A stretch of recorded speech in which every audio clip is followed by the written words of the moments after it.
ऐसा कहा जाता है कि इंसान की सोच से बढ़कर दुनिया में कोई दूसरा खतरनाक हथियार नहीं है, और अब ये बात सच साबित होने वाली थी, क्योंकि अब सुल्तान मोहम्मद फ़ातेह ने फैसला कर लिया कि अगर गोल्डन हॉर्न में दाखिल होना है तो अपने जहाज़ों को ज़मीन के रास्ते से खींचकर पानी में उतारना होगा। वैसे भी उससे 250 साल पहले सुल्तान सलाहुद्दीन अय्यूबी ये कारनामा कर चुका था, तो उसने भी ऐसा ही करने का फैसला कर लिया।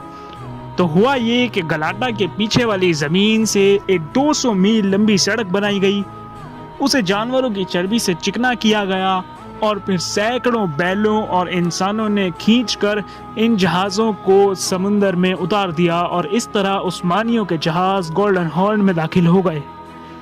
गोल्डन हॉर्न में उस्मानियों के आ जाने से शहर में अफरा तफरी मच गई और कुस्तुनतुनिया वालों को अपने बहुत से सिपाही मेन दीवार से हटाकर गोल्डन हॉर्न वाली दीवार पर ले जाने पड़े, जिसकी वजह से मेन दीवार का प्रोटेक्शन कमज़ोर हो गया। वैसे भी उस्मानी इस दीवार को अपनी तोपों से बहुत ज़्यादा नुकसान पहुंचा चुके थे। अब शहर के मुहाफिज इस नतीजे पर पहुंचे कि अगर अपने शहर को उस्मानियों से बचाना है तो उस्मानियों को किसी न किसी तरीके से गोल्डन हॉर्न से बाहर निकालना होगा, और इसीलिए उन्होंने 28 अप्रैल को 5 बड़े जहाज़ लेकर उस्मानियों पर हमला कर दिया। लेकिन ये हमला नाकाम रहा और इस हमले में कुस्तुनतुनिया के 2 जहाज़ बिल्कुल तबाह हो गए। अब जैसे जैसे पानी पर लड़ाई तेज़ हो रही थी, वैसे वैसे ही ज़मीनी लड़ाई ने भी तेज़ी पकड़ ली, और 7 मई तक उस्मानियों ने दीवार पर 2 बड़े हमले भी कर दिए थे, लेकिन अभी तक दीवार पर चढ़ना और शहर के अंदर जाना मुमकिन नहीं हो पा रहा था। उसके ऊपर से ये कि उस्मानी इंजीनियरों ने जो बारूदी सुरंगें खोदी थी, कुस्तुनतुनिया के मुहाफिजों ने उनमें भी पानी भर दिया था, तो ये सुरंगें भी अब बेकार हो गई थी। उस्मानियों का एक बार फिर से दिल टूटने लगा, और साथ ही एक जहाज़ यूरोप से ऐसी खबर लाया जिसने जंग का रुख ही बदल दिया। हुआ ये कि वेनिस से एक जहाज़ समुंदर के रास्ते कुस्तुनतुनिया की तरफ आ रहा था। यह जहाज़ तो ये बताने के लिए आया था कि अब कुस्तुनतुनिया को यूरोप से कोई मदद नहीं मिलेगी, लेकिन क्योंकि उस्मानियों के यूरोप के मुल्कों के साथ मुआहदे टूट चुके थे, तो उस्मानियों ने समझा कि हंगरी से फौज आ गई है। उस्मानी फौज में यह अफवाह फैल गई कि यूरोप से एक सलीबी लश्कर आ गया है, जिसका निशाना सल्तनत उस्मानिया की दारुल हुकूमत एड्रिन शहर होगा। उस्मानियों के ख्याल में वेनिस से आया हुआ ये जहाज़ भी हंगरी से आया हुआ एक जहाज़ था, जो कि इस सलीबी लश्कर का हिस्सा था। ऐसे में सल्तनत उस्मानिया के फौजियों का इस जंग से दिल टूटने लगा, और साथ ही सुल्तान की फौज में जो सरदार होते थे, इन्हें भी लगने लगा कि अब उस्मानी इस जंग को हार जाएंगे, तो ये सरदार भी अपने सिपाहियों को लेकर वापस जाना चाहते थे। ऐसे में सुल्तान के ऊपर प्रेशर बढ़ने लगा कि वो या तो जल्दी से जल्दी इस शहर को फतह करे या फिर मुहासरा ख़त्म करके वापस लौट जाए। अब ऐसे हालात में सुल्तान ने एक लीडर की तरह अपनी फौज के वजीरों और कमांडरों को एक जगह पर जमा किया। उनका हौसला जगाने के लिए सुल्तान ने एक जोरदार स्पीच दी और उनसे ये भी कहा कि अब शहर की फतह और सुर्ख सेब ज्यादा दूर नहीं है। मेरी फौज ने हमेशा मेरा साथ दिया, दुश्मनों को हमने हमेशा मुंह तोड़ जवाब दिया, जो कोई भी हमारे रास्ते में आया उसको हमने कुचल दिया, गुरूर के साथ लहराते झंडों को हमने हमेशा नीचे गिराया है, और आज फिर साबित करना है हमें कि हम उस्मानी तोड़ गए।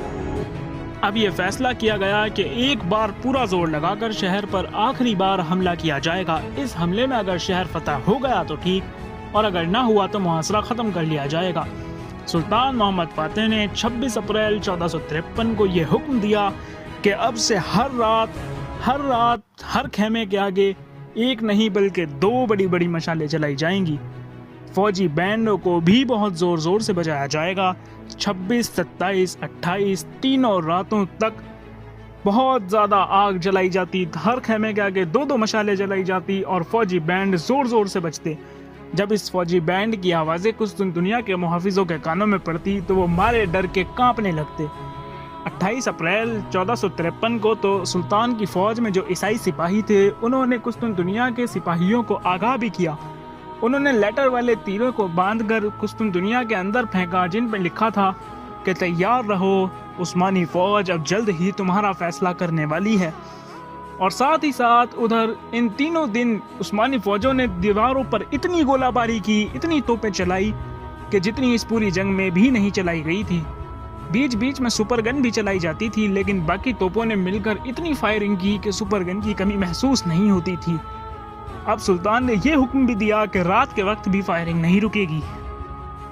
वेस्टर्न स्कॉलर्स लिखते हैं कि इन तीनों दिन सुल्तान अपनी फौज में घूमता रहा। वो सिपाहियों को बहादुरी पर इनाम और बुज़दिली पर सजा देने के वादे करता रहा।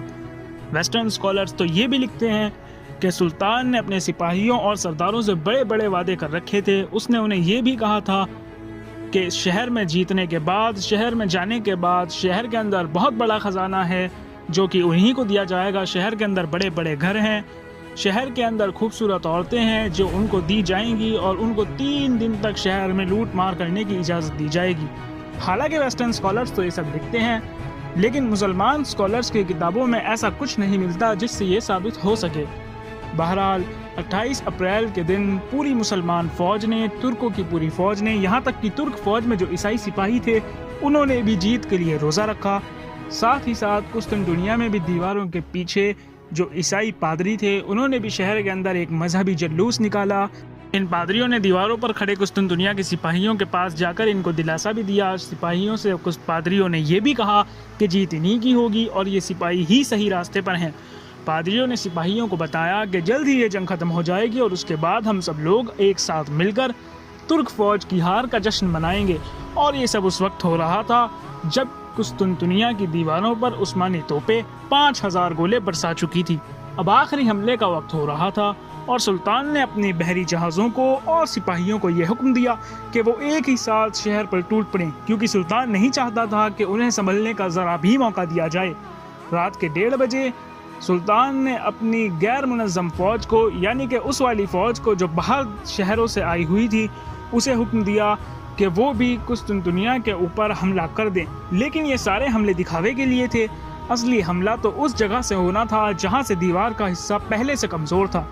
सुल्तान की तोपें वैसे भी दीवार के हिस्से की कई जगह से धज्जियाँ उड़ा चुकी थी, लेकिन फिर भी प्लान ये था कि दीवार पर उसी जगह से हमला किया जाएगा जहाँ पर वो पहले से कमज़ोर है, क्योंकि उस जगह पर पत्थर की ठोस दीवार नहीं बल्कि मिट्टी और पत्थरों की एक बाढ़ सी रह गई थी।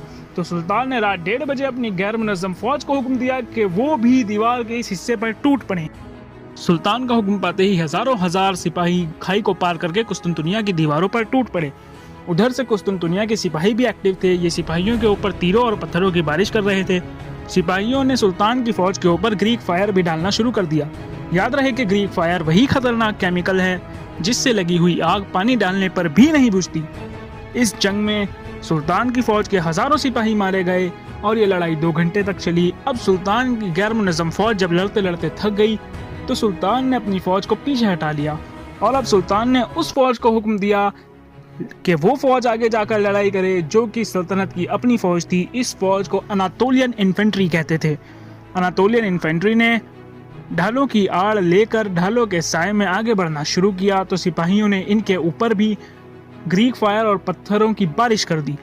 अब सुल्तान के पास इसके अलावा कोई चारा नहीं था कि वो सुल्तान अपनी तोपों को हुक्म दे कि वो कुस्तुनतुनिया के सिपाहियों के ऊपर गोलाबारी करें। हालांकि इसमें इस बात का खतरा था कि सुल्तान की फ़ौज के कई सिपाही इसमें ज़ख्मी हो सकते थे, लेकिन सुल्तान ये फैसला करने पर मजबूर था। हालांकि ये बाद में ये ट्रिक कामयाब रही और दीवार का एक बड़ा हिस्सा टूट गया और दूर जाकर गिरा। सुल्तान की फ़ौज के 300 सिपाही इस हिस्से से शहर के अंदर दाखिल हो गए, लेकिन थोड़ी ही देर बाद सुल्तान की फ़ौज के इन 300 सिपाहियों को भी कुस्तुनतुनिया के सिपाहियों ने बाहर धकेल दिया। ये लड़ाई भी 2 घंटे तक चली, लेकिन इन्फेंट्री के सिपाहियों को कोई खास कामयाबी नहीं मिल सकी। अब सुल्तान की फ़ौज में बिल्कुल जो फ्रेश सिपाही थे वो थे 12,000 जेनिसरीज और 2,000 अलग से दूसरे सिपाही, यानी कि अब टोटल मिलाकर सुल्तान के पास 17,000 सिपाही ही बचे थे। लेकिन क्योंकि सुल्तान अब कुस्तुनतुनिया के सिपाहियों को आराम का मौका नहीं देना चाहता था, तो सुबह के 5:30 बजे उसने अपने इन 17,000 सिपाहियों को भी हमले का हुक्म दे दिया। हालांकि सुल्तान जानता था कि वो सीधा सीधा जुआ खेल रहा है, क्योंकि उसकी कामयाबी का सारा निसार इस आखिरी हमले पर ही टिका हुआ था। अगर ये आखिरी हमला भी नाकाम हो गया तो सुल्तान के पास वापस लौटने के अलावा कोई चारा नहीं था। तो उसने ये जानते हुए अपनी फ़ौज को हमले का हुक्म दे दिया।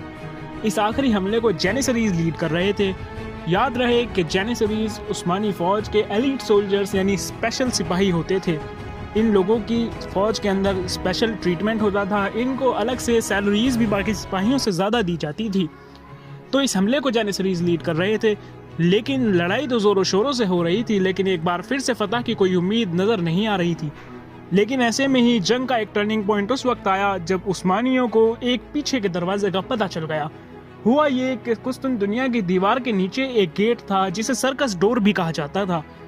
कुस्तुनतुनिया के सिपाही इस दरवाजे का इस्तेमाल उस्मानियों के ऊपर छापा मार कार्रवाई करने के लिए करते थे।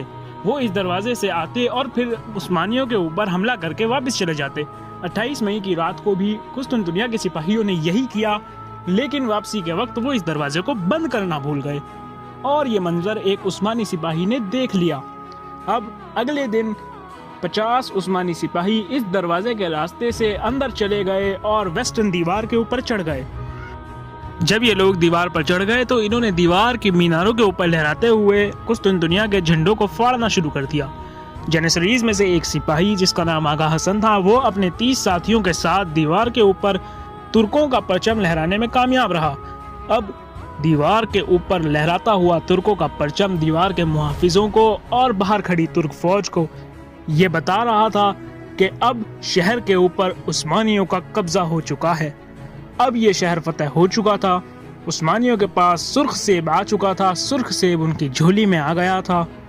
लेकिन अब उस जंग का खात्मा भी हो चुका था जो पिछले 1.5 महीने से चल रही थी।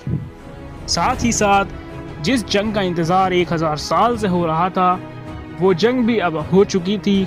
1000 साल के बाद कुस्तुनतुनिया उस्मानियों के सुल्तान मोहम्मद फातेह के हाथों फतेह हो चुका था। दुनिया में क़यामत के बारे में जितनी भी बातें होती हैं उन सब में एक चीज़ कॉमन है, और वो ये कि क़यामत जब भी आएगी तो उसके साथ पूरी तबाही आएगी। कुछ ऐसा ही कुस्तुनतुनिया के शहर वालों के साथ हो रहा था।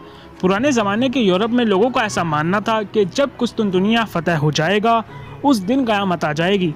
तो कुस्तुनतुनिया के ईसाइयों ने समझा कि आज क़यामत आ गई है, तो वो लोग जान बचाने के लिए हेगिया सोफिया के चर्च में छुप गए। उसी हेगिया सोफिया के चर्च में जिसका उन्होंने कुछ दिन पहले ईस्टर वाले दिन बॉयकॉट कर दिया था, आज ये लोग इस चर्च में जान बचाने के लिए जा रहे थे। लेकिन थोड़ी देर के बाद उस्मानी सिपाहियों ने और जेनिसरीज ने मिलकर कुल्हाड़ियों से वार कर करके इसके दरवाजे तोड़ दिए और इस चर्च को खूब जमकर लूटा। बाद में जब सुल्तान मोहम्मद फातेह मामला ठंडा होने के बाद शहर के अंदर दाखिल हुआ तो वो पूरी जोर शोर और शान व शौकत के साथ शहर के अंदर दाखिल हुआ।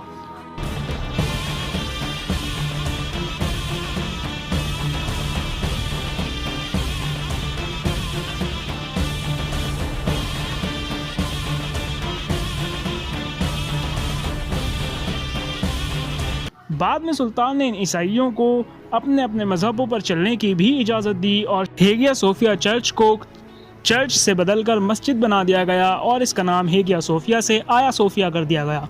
शहर का नाम भी बदलकर कॉन्स्टेंटिनोपल यानी कुस्तुनतुनिया से बदलकर इस्तांबुल कर दिया गया। कॉन्स्टेंटिनोपल का मतलब था कि कॉन्स्टेंटाइन का शहर, इस्तांबुल का मतलब होता है इस्लाम का शहर।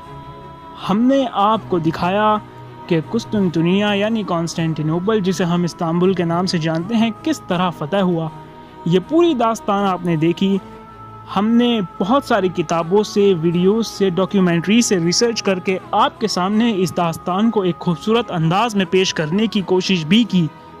लेकिन क्योंकि इंसान गलती का पुतला है, अगर इस सीरीज़ के किसी भी पार्ट में हमसे कोई गलती हो गई है तो आप हमें कमेंट करके ज़रूर बताएं। और अगर गलती ज़्यादा बड़ी हुई तो हम वीडियो को डिलीट करके एडिट करके फिर से पोस्ट कर दिया करेंगे। कॉन्क्वेस्ट ऑफ कॉन्स्टेंटिनोपल की सीरीज़ कंप्लीट हो चुकी है। कहा जाता है कि दुनिया की सबसे खूबसूरत कहानियाँ होती हैं ग्रेट पर्सनैलिटीज़ की बायोग्राफीज़। इसीलिए रियल हिस्ट्री चैनल पर अब हम एक नई सीरीज़ शुरू करने जा रहे हैं जिसमें हम आपको ग्रेट पर्सनैलिटीज़ की बायोग्राफीज़ एक एक करके बताएंगे।